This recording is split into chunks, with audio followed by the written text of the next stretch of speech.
देवी आप यहाँ? आज का मैंने अपना दंड पूर्ण कर लिया था।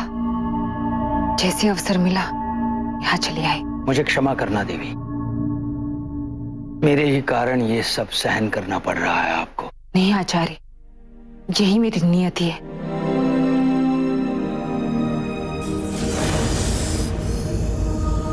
ये अत्यंत विषैले सर्पों में से एक है। किसी का भी जीवन समाप्त करना हो तो इसके विष की एक बूंद ही पर्याप्त है। ये देखिए।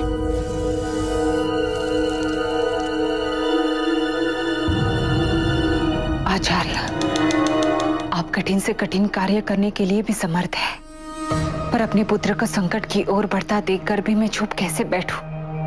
अशोक सत्य के समीप पहुंच गया है और मुझे भय इस बात का है कि सत्य अशोक से ज्यादा समय तक छिप नहीं सकता।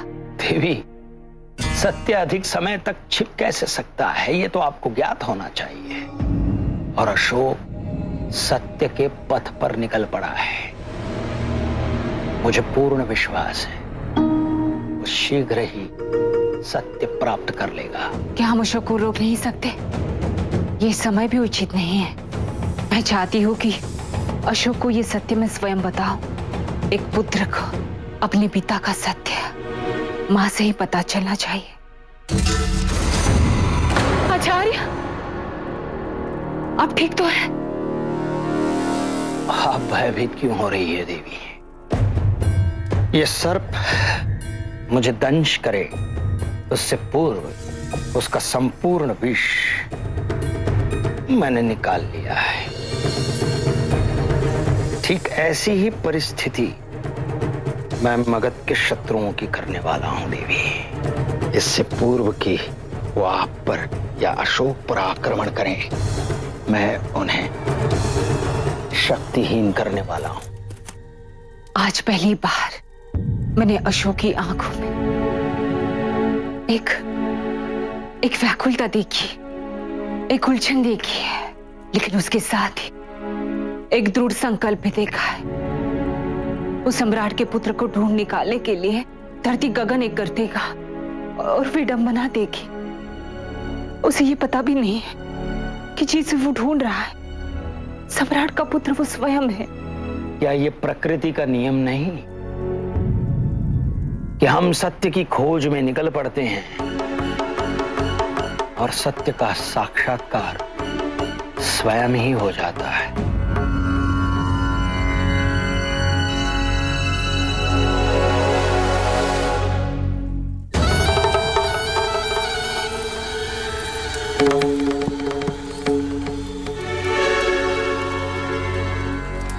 ये क्या कर रही हो?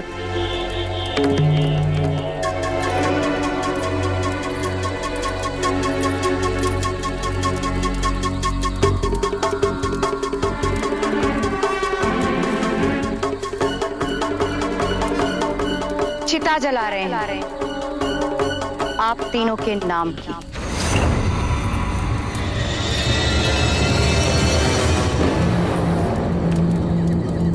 क्या हो गया है तुम्हें? इस नौटंकी की क्या आवश्यकता है? व्यर्थ में हम औरों का ध्यान अपनी ओर आकर्षित करेंगे। अगर हमें यहाँ एक साथ किसी ने देख लिया तो हमारे लिए और भी समस्याएं उत्पन्न हो सकती हैं।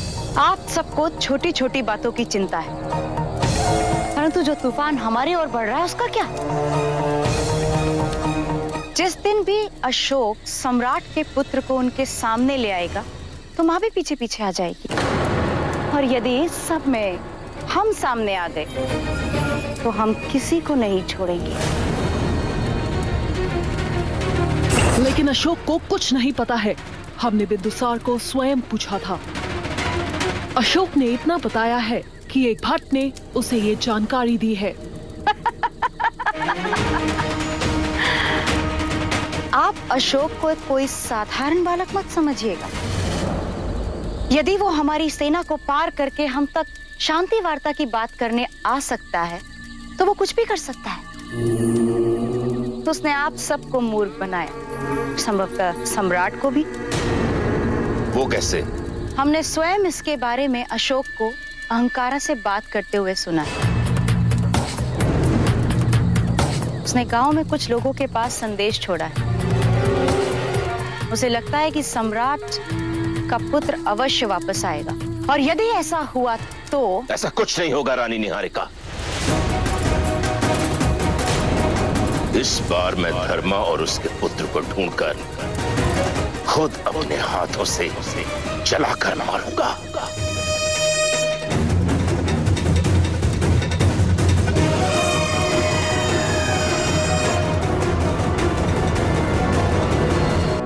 प्रणाम आचार्य।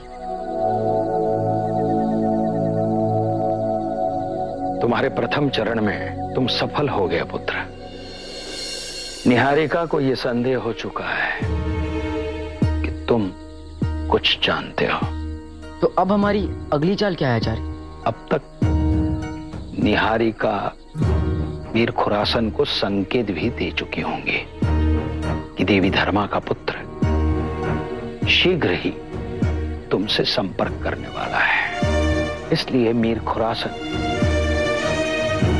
तुम पर कड़ी दृष्टि रखेगा, तुम्हारी हर एक बात पर दृष्टि रखेगा। तुम कहां जा रहे हो, क्या कर रहे हो, किससे भेंट कर रहे हो, सब पर। और हमें मीर खुरासन की इसी बात का लाभ उठाना है, उसे मूर्ख बनाना है, एक ऐसे चक्रव्यूह की रचना करनी है मीर खुरासन को यह ज्ञात ही ना हो जाए कि उस चक्रव्यूह में वो कब प्रवेश कर गया। और मीर खुरासन की यही भूल उसका अंत होगी। मीर के कारण बहुत वर्षों तक भागी है मेरी मां। अब मीर के भागने का समय आ गया। जितना भी मेरी मां ने सहा है उससे कई अधिक मीर खुरासन को सहना पड़ेगा।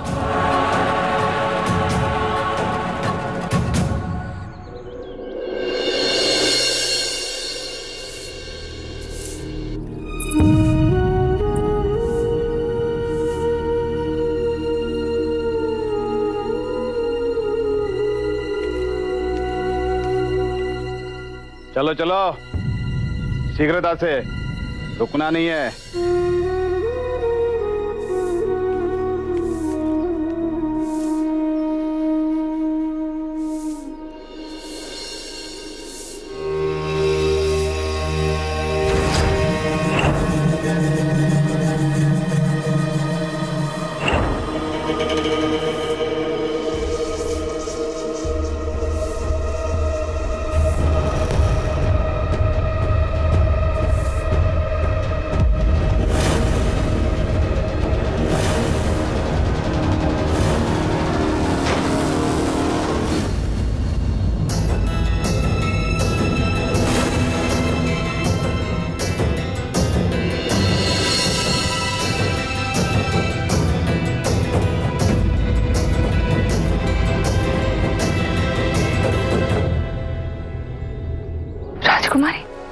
राजकुमारी आप? मैं यहाँ इनकी सहायता करने आई हूँ। एक दासी की सहायता करना राजकुमारी को शोभा नहीं देता। और आपको भी ये शोभा नहीं देता कि आप एक राजकुमारी को ये बताएं कि उसे क्या करना चाहिए और क्या नहीं। आप जाइए यहाँ से।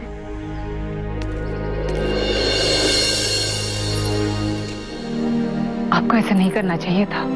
उचित तो कह रहा था। आप राजकुमारी हैं। यदि राजकुमारी नहीं होती तो क्या आप मेरी रक्षा सुशीम से नहीं करती? यदि मैं सम्राट को बता देती कि दोष आपका नहीं सुशीम का था, तो यहाँ आपके स्थान पर सुशीम होता। अर्थात आपको यह दंड मेरी रक्षा करने के लिए और मेरे मौन रहने के कारण मिला है। मैं इसे दंड नहीं समझती राजकुमारी। ये तो परिश्रम है मेरे लिए, और परिश्रम से मुझे सुख मिलता है। तो फिर इस परिश्रम के सुख से आप मुझे क्यों वंचित रखना चाहती हैं?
आपने जो भी कहा ना कि आपके लिए दंड नहीं परिश्रम है और इससे आपको सुख मिलता है,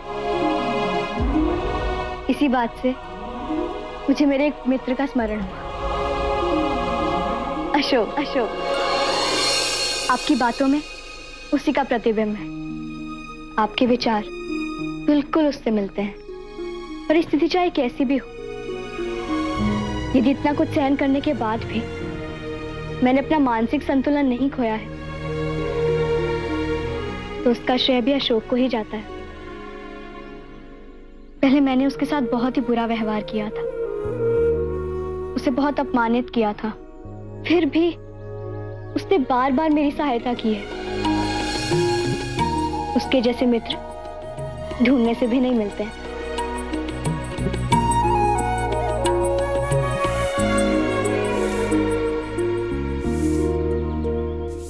यदि निहारिका ने उस पुत्र के बारे में नहीं बताया तो इस बात का हमारे लिए क्या महत्व है? उसके पुत्र से हमें क्या लेना देना? अशोक ने अभी तक जो कुछ भी कहा है उसकी पुष्टि तो हुई नहीं है, परंतु कल यदि ये बात प्रमाणित हो जाती है कि सम्राट का और भी एक पुत्र है जो वर्षों से उनसे दूर रह रहा है, तो सोचिए इस बात का महत्व क्या होगा। लेकिन यदि उसके मिलते ही ये सिद्ध हो जाता है कि वो पुत्र भी अपनी मां के साथ षड्यंत्र में सम्मिलित था, तो उसे भी दंड मिलेगा।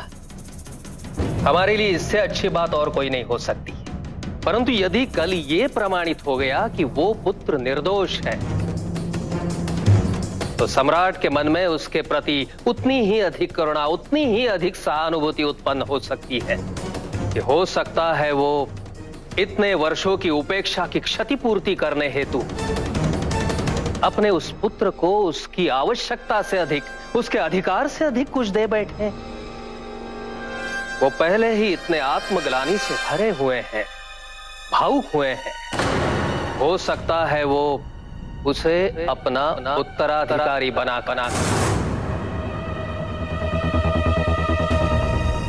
तो आपका क्या सुझाव है? हमें उसे ढूंढना होगा। ये सुनिश्चित करना होगा कि यदि वो सम्राट के समक्ष उपस्थित भी हो जाएं, तो सम्राट उसे मगध का दायित्व सौंपने का विचार भी ना करे। इतने अयोग्य रूप से प्रस्तुत करना होगा हमें उसे सम्राट के समक्ष। और ये दायित्व मैं सुशीम को सौंपूंगा।